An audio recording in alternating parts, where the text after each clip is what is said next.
Obrigado, boa tarde. Obrigado por terem me convidado. Eu agradeço o meu nome em nome da Exame. Eu sou Daniel, repórter da revista Exame. Então não sou especialista em nada. Eu, como jornalista, eu sou, na verdade, um grande generalista, mas eu escrevo com frequência sobre o tema, sobre cidades e tal. A gente fez em abril desse ano, segunda semana de abril, a gente fez uma reportagem na Exame, uma reportagem de capa. Eu tenho 2 edições aqui, depois se vocês quiserem dar uma olhada.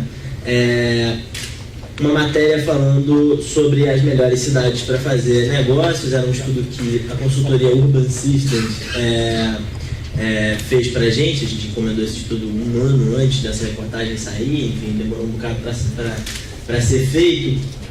E a gente visitou as cidades que foram escolhidas, as melhores cidades para fazer negócios, mas eu fiz a reportagem de Abre, que é uma reportagem, vocês podem ver aí nos meus slides, um pedacinho dela, uma reportagem que discutia o futuro das nossas cidades.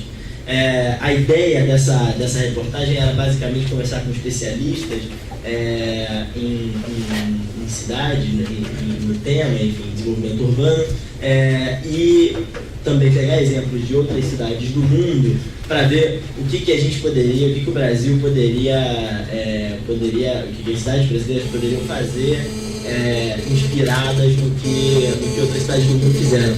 A gente mostra ali vários exemplos do que outras cidades estão fazendo para se tornarem mais competitivas globalmente e tudo mais. Esse vai ser o pouco morte da minha apresentação. Eu vou falar, estou falando do futuro das nossas cidades, mas eu vou falar mais das cidades dos outros do que das nossas. Vou contar um pouco algumas coisas que estão acontecendo em outras cidades do mundo que podem ser inspiradoras para a gente. Essa terceira página mostra um sujeito que chama Edward Glaeser. Ele é professor da Universidade de Harvard, da Kennedy School, que é a escola de governo de Harvard, um dos maiores especialistas do mundo em problemas urbanos, e muito do que ele me falou e do que eu li dele também vai, enfim, ser a espinha dorsal do que eu vou falar pelos próximos 18 minutos e meio, não sei. De tudo que eu conversei com especialistas para essa reportagem, para outras reportagens também sobre o tema de cidades, nenhum conceito me chama mais atenção do que esse. The real city is made of flesh, not concrete. Que significa as cidades são feitas de carne e osso, não concreto. Essa frase está no livro do Edward Glaeser, O Triunfo das Cidades, que é um livro que ele lançou em 2012. Eu não sei se tem tradução no Brasil, tem no Brasil, eu li. Essa frase pode parecer óbvia, mas na minha opinião, quer dizer, minha opinião não importa, a opinião das pessoas com quem eu conversei, ela não é. As pessoas, de modo geral, veem as cidades como uma coisa física, como veem a infraestrutura das cidades. Elas discutem cidades a partir de, olha, vamos usar metrô, vamos dar menos ou mais espaço para carros, enfim. O maior livro de urbanismo dos últimos anos, que é Morte e Vida nas Grandes Cidades, da Jane Jacobs, é um livro que discute essencialmente a parte física das cidades. Mas eu acho que essa ideia de que as cidades, na verdade, são feitas de carne e osso é muito interessante. Eu vou dizer por quê. Tem outras pessoas que concordam, eu acho, em alguma medida, com a avaliação do Edward Glaeser. Eu coloquei ali 2 exemplos de especialistas nesse tema. O John Cassarda é um sujeito que escreveu, um americano que escreveu esse livro chamado Aerótrópole. Ele fala um pouco sobre o desenvolvimento de cidades no entorno de aeroportos, e ele tem uma concepção parecida com a do Edward Glaeser sobre como as cidades elas são feitas, na verdade, de pessoas. Essa é a parte mais importante das cidades. O Hasan Galal, ele é o líder de cidades da PwC para o mundo inteiro. E ele, enfim, foi o cara responsável por esse relatório, iUrban, que ele publicou em abril de 2014, que a gente fala um pouco dele nessa matéria. E ele está escrevendo, e ele está, enfim, editando um livro que vai sair em novembro, que discute como as cidades podem se tornar mais competitivas. O primeiro ponto que ele fala, o primeiro ponto que esse livro vai falar e que esse report fala é como o capital humano é importante. Então, enfim, eu acho que ele concorda com a avaliação do Edward Glaeser de que as cidades são feitas de carne e osso, não de concreto. Eu vou dar 3 exemplos de cidades cujas trajetórias mostram um pouco como essa ideia de que elas são feitas de carne e osso enfim, pelo menos me convenceu. Uma delas é Pittsburgh, a cidade do estado da Pensilvânia, nos Estados Unidos. A outra é Seattle, que fica no estado de Washington. E Detroit, que fica no estado de Michigan. Ou Detroit. Essa foto talvez seja mais simbólica do que é Detroit hoje. Pittsburgh, Seattle e Detroit são três cidades que, durante a segunda metade do século XX, elas viveram o seu auge muito por conta da industrialização. Cidades que dependiam muito da indústria. Como vocês bem sabem, enfim, a indústria passa por uma série de transformações e essas cidades elas não iriam passar impunes, obviamente. Pittsburgh era considerada a capital do aço nos Estados Unidos. E tinha, onde estavam muitas empresas, muitas indústrias relacionadas a aço, a indústria siderúrgica lá era muito forte, e você tinha uma série de outras indústrias que estavam relacionadas à siderurgia, enfim, de alguma maneira, que estavam em Pittsburgh. Tanto que Pittsburgh é a terceira cidade americana com o maior número de sedes de empresa. Hoje não está nem entre as 10, mas então uma cidade realmente que entrou em decadência. A siderurgia saiu de 70% para 20% da economia da cidade de Pittsburgh. Os países desenvolvidos, de modo geral, não querem mais siderurgia em seus países, querem siderurgia, indústria siderúrgica que estejam em outros países. Então, isso de fato aconteceu nos Estados Unidos e Pittsburgh foi penalizada. A população da cidade de Pittsburgh, de 1960 para 2010, caiu pela metade das pessoas foram embora. Enfim, a cidade realmente sofreu, eu acho que isso é incontestável. Seattle também sofreu. Seattle é onde está a Boeing. A Boeing é uma empresa muito importante para a cidade de Seattle ao longo do século passado, mas ela passou por uma crise forte durante os anos 60 e 70 por conta do preço do petróleo, enfim, crise do petróleo, e a empresa quase fechou, a Boeing quase fechou, demitiu quase 20 mil funcionários e fez um estrago na economia da cidade de Seattle. Na década de 70, início da década de 70, o desemprego em Seattle chegou a 14%, isso era muito acima da média americana, enfim, uma das cidades que tinha mais desempregados nos Estados Unidos. 15% da população foi embora de Seattle e, inclusive, as pessoas começaram a espalhar faixas pelos Estados Unidos, pela cidade de Seattle, que dizia "Would the last person who leaves Seattle please turn out the lights", que é o último que sair, apague a luz, porque a situação estava tão triste que esperava até esse tipo de brincadeira. Uma cidade, obviamente, também sofreu bastante. Detroit a história de Detroit é bem conhecida, eu acho que não preciso nem me estender muito nela, porque é um caso de completo fracasso, né? Enfim, urbano por conta da desindustrialização. Era a capital da indústria automobilística nos Estados Unidos. No final da segunda metade do século XX, de 1950 a 2000, perdeu 60% da sua população, ainda mais do que Pittsburgh. 78 mil propriedades foram abandonadas na cidade de Detroit. E se vocês querem ler um pouco mais sobre Detroit, eu sugiro que vocês leiam uma matéria que a Daniela Pinheiro, da revista Piauí, escreveu há mais ou menos 3 ou 4 edições, que ela foi para Detroit, conversou com um monte de gente, o José Carlos, o José Alexandre Schenkman, que é professor da Universidade de Colômbia, um economista brasileiro, enfim. A história que ela conta é muito interessante. Se vocês querem saber sobre o que aconteceu com Detroit, eu sugiro que leiam essa matéria. Enfim, esse é o quadro. Cidades acabadas. O que aconteceu depois? Pittsburgh desenvolveu 2 polos de conhecimento muito importantes para a economia dessa cidade. Um deles está no entorno da Universidade de Carnegie Mellon, que é uma das principais universidades americanas, e que está muito relacionada à ciência da computação.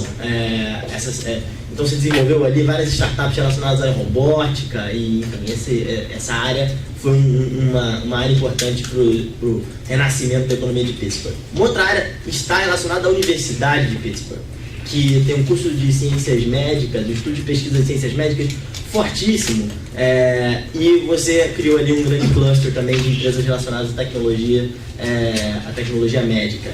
Enfim, um cluster reconhecido mundialmente, vinculado à Universidade de Pittsburgh. A população voltou a crescer em 2010, depois de vários anos caindo, a população de Pittsburgh voltou a crescer. E voltou a crescer de uma maneira muito saudável. 54% dos imigrantes, dos novos imigrantes de Pittsburgh, são altamente qualificados. Eles estão indo para lá porque é uma cidade boa para quem é qualificado, uma cidade boa para quem estudou. O desemprego de Pittsburgh hoje é de 4,8%. Eu imagino que outras cidades dos Estados Unidos invejem esse índice, porque a média americana é de 6,3%. Então, a economia de Pittsburgh está se recuperando. Pittsburgh está voltando a ser uma cidade importante, até do ponto de vista cultural. A cidade de Pittsburgh tem uma parte da cidade que eles chamam de City of Culture, eu acho.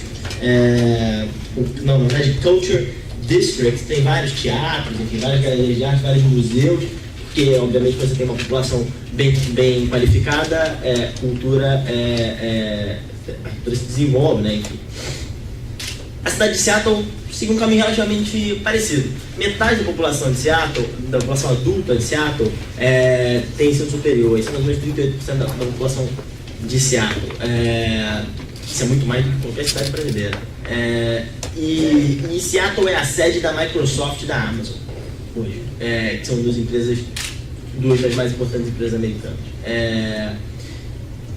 Essa é a cidade, o Instituto Brookings, que é extremamente respeitado nos Estados Unidos, diz que Seattle, em 2012, foi a cidade americana que teve o melhor desempenho econômico.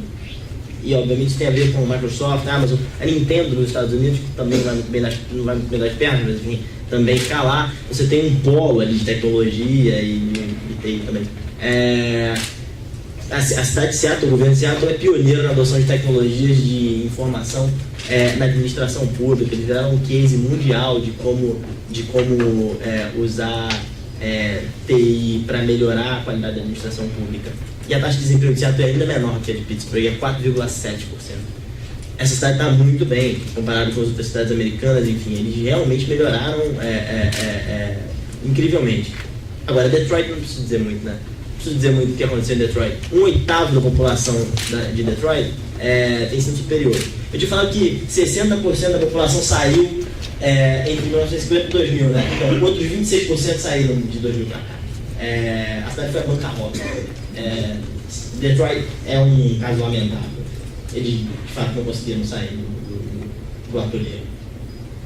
Esses 3 exemplos mostram que as cidades que estão mais educadas, você tem uma população mais educada, em que você valoriza polos de conhecimento, de modo geral vinculados a universidades, elas atraem novas atividades econômicas, atraem pessoas melhores e se desenvolvem economicamente, melhoram a qualidade de vida das pessoas. As pessoas, enfim, vivem melhor. Isso é carne e osso, isso é flash, isso não é concrete. Dublin é um outro caso interessante. Dublin é uma cidade adorável, enfim. E lá em Dublin estão as sedes europeias das seguintes empresas: Google, Facebook, eBay, Intel, LinkedIn, Twitter e várias outras empresas de tecnologia. As maiores e principais empresas de tecnologia escolheram a cidade de Dublin, na Irlanda, que não é nenhuma das 50 maiores cidades europeias. Outras 50 cidades maiores do que Dublin na Europa vai ser a sua sede. O Google tem 2.500 pessoas em Dublin. Não tem nenhuma outra cidade no mundo, além de Mountain View, que é a sede do Google, em que você tenha mais gente do Google. O Google é a segunda maior sede do Google no mundo. Por que vocês escolheram Dublin? Só porque você tem pubs legais e de onde veio o U2, ou enfim, eles gostam do Oscar Wilde, do James Joyce? Não. Eles escolheram Dublin porque 11% da população de Dublin está acima de 65 anos, só 11%. Na Alemanha são 20%. Uma população jovem. Só que a população jovem é bem educada. Você tem 35% dos adultos em Dublin têm ensino superior. A taxa de fertilidade em Dublin aumentou de 2001 para 2010 de 15 para 16,5. Quero que vocês me digam um país na Europa ocidental que aumentou a sua taxa de fertilidade entre 2001 e 2010. Eu acho que não tem na Europa ocidental. A cidade de Dublin foi considerada também pelo Instituto Brookings a cidade europeia onde é mais fácil achar mão de obra qualificada. Você tem gente jovem, gente qualificada em Dublin, os salários não são astronômicos. Realmente faz todo sentido para o Google ter escolhido Dublin para ser sua sede. Por conta dessas várias empresas, Dublin se tornou uma das cidades do mundo que tem mais programadores, que tem mais engenheiros de software, enfim, é uma cidade ótima para arrumar gente para trabalhar em tecnologia. Não é à toa que a Irlanda está se recuperando da sua crise econômica, melhor do que os outros países que entraram, que sofreram com a crise de 2008. O último World Competitiveness Yearbook, que é um indicador da Universidade do IND, que é uma faculdade suíça, enfim, super conceituada, mostra que Dublin saiu do 17º para 15º lugar em 65 países. O Brasil, para vocês terem uma ideia, está em 52º, saiu de 38º em 2010 para 52º em 2014. A gente está na contramão do que de um país como a Irlanda. Isso tem muito a ver com Dublin. A previsão de crescimento para a Irlanda é de 3% para esse ano, que também é invejável. Eu imagino que se estivéssemos crescendo 3%, estaríamos muito felizes. E você teve uma queda de 10% no desemprego no último ano. Ou seja, a economia irlandesa está voltando, está melhorando, e isso tem tudo a ver com o fato de Dublin estar atraindo empresas como o Google, o Facebook, o LinkedIn, etc. Essa frase também eu acho que é importante. As pessoas mais educadas buscam cidades com alta qualidade de vida para morar. É difícil dizer, né, o que vem antes, o ovo ou a galinha. Se as pessoas vão morar na cidade porque elas são boas para viver, ou se elas se tornam boas para viver porque pessoas bem qualificadas vão morar lá. Quem disse isso é o Léo Vandenberg. Ele é diretor do Eurico, que é o Centro de Estudos de Urbanismo da Universidade de Erasmus, em Roterdã, e ele escreveu junto com Hazen, lembra do Hazen, o egípcio da PwC? Ele escreveu junto com Hazen, ele foi o cara que coordenou junto com Hazen aquele estudo da PwC que eu mencionei, que coloca essa coisa de capital humano em primeiro lugar. Para atrair gente qualificada, para melhorar as cidades, eles traçam um cenário ideal para tornar as cidades mais competitivas. Primeiro você precisa de capital urbano bom, você traz gente qualificada, você quer mais gente qualificada. Enfim, precisa atrair gente, é o que acontece em várias cidades do mundo, foi o que aconteceu em Dublin. Programadores, engenheiros de software começaram a ir para Dublin quando eles viam que outros programadores e engenheiros de software estavam por lá. Você precisa de diversificação econômica, não dá para uma cidade ficar dependente de uma coisa só. Veja o que aconteceu com Detroit, completamente dependente da indústria automobilística. Quando a indústria automobilística caiu, eles caíram juntos, não conseguiram se reerguer. Roterdã, que é a cidade do Leo, é muito dependente do seu porto. O porto de Roterdã é o porto mais importante da Europa. E o que...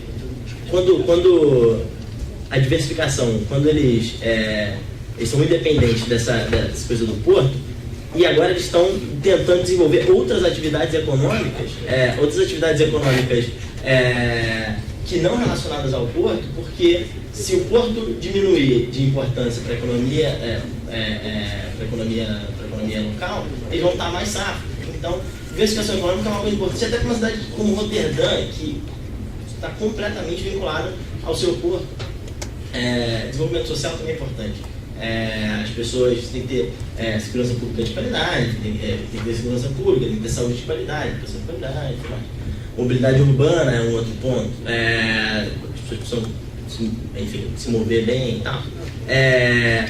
Infraestrutura também, se tem uma boa infraestrutura, as cidades estão bem, têm um bom acesso à infraestrutura, elas vão atrair gente qualificada também e vão melhorar a economia. Um ótimo exemplo é Dubai. Dubai tem os sheiks árabes têm investido pesadamente em infraestrutura, com um aeroporto que virou hub para o mundo inteiro e com, uma série de outras estradas, de uma série de outras obras de uma magnitude enorme que atrai várias empresas e pessoas para lá. Imagem também é importante. Veja Barcelona. Barcelona sediou as Olimpíadas de 1992 e a cidade não estava bem até então. De 1992 para cá, olha o que mudou de Barcelona. O que vocês acham sobre Barcelona? Vocês pensam que Barcelona é uma cidade super cool e tal, muito legal. Então, isso daí também atrai negócio, também atrai gente qualificada. O que acontece hoje é que, por exemplo, o maior evento de telecomunicações do mundo é sediado em Barcelona. Não à toa, porque a cidade, conseguiu criar uma imagem muito boa. Instituições também são importantes. Em Dublin, por exemplo, no artigo que eu escrevi para o Fórum Nacional, eu começo meu artigo contando a história de Dublin. Em Dublin, eles liberaram as informações, liberaram dados sobre a cidade, sobre o trajeto dos ônibus, quanto tempo leva para colher lixo, para fazer várias outras coisas.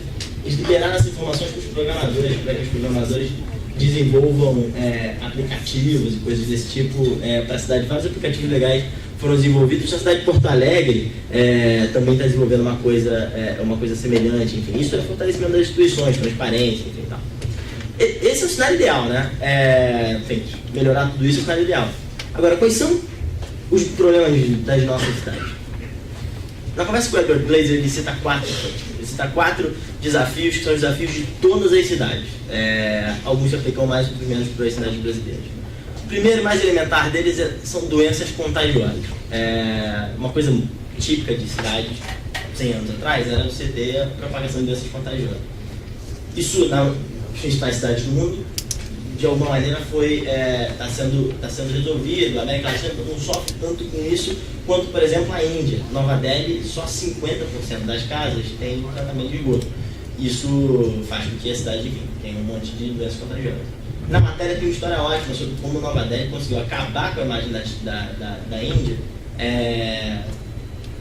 fazendo o que muitos consideram o pior evento esportivo de todos os tempos. Terceiro, tem uma matéria, a história é boa. Segurança pública também é um outro ponto. O Glaeser cita aí como um dos principais problemas das cidades latino-americanas. E quem resolveu isso bem é a cidade de Nova York. O Bill Bratton, que é o comissário da polícia de Nova York na década de 90, enfim, melhorou bastante a segurança pública, investindo em gente, investindo na relação com as pessoas, enfim, melhorando o trato com as pessoas. Afinal, as cidades são feitas de carne e osso. Ele inclusive voltou agora, é o novo comissário, depois de quase 10 anos, ele voltou para ser comissário. Um outro problema são os congestionamentos. A gente estava conversando aqui com o Vicente um pouco sobre congestionamento antes da gente começar a apresentação. Para esse problema tem uma solução interessante que está se espalhando pelo mundo inteiro, que são os BRTs. Solução brasileira. Tem aqui uma planilhazinha mostrando a diferença de custo e de tempo entre fazer um BRT, metrô e monotrilho. Interessante ver que cidades do mundo estão fazendo isso. As cidades chinesas estão investindo em metrô, mas estão investindo também em BRT. Pequim tem BRT, Mundial tem BRT, enfim. As cidades americanas também, Chicago tem agora, Las Vegas tem BRT, enfim. E o outro problema é o alto custo de vida. O exemplo de Melbourne é interessantíssimo, sobre como eles conseguiram revitalizar o centro, porque os subúrbios de Melbourne, onde as pessoas moram em casas, com varandas e tal, essas casas estavam ficando muito caras, o metro quadrado dos subúrbios de Melbourne estavam ficando muito caros. O governo de Melbourne, no final da década de 80, começou a reverter prédios comerciais para residenciais do centro da cidade e atrair as pessoas para lá para moradia mais barata. Só que os centros começaram a bombar e começaram a melhorar muito. O número de restaurantes da década de 80 para cá, restaurantes e bares, saiu de mais ou menos 10 para 600. O centro de Melbourne hoje é maravilhoso, um lugar incrível, tem uma foto ali. Isso é diminuir o alto custo de vida, enfim, isso é permitir que as pessoas consigam viver de forma confortável, sem serem ricas. As pessoas que não são ricas consigam viver de forma confortável. Isso é um dos grandes desafios das nossas cidades. Enfim, esses são os 4 que o Glaeser cita, eu concordo com ele inteiramente. É isso, gente. Lembre-se que as cidades são feitas de carne e osso. Acho que se eu tivesse que deixar uma mensagem, essa é a mensagem que eu queria deixar. Obrigado.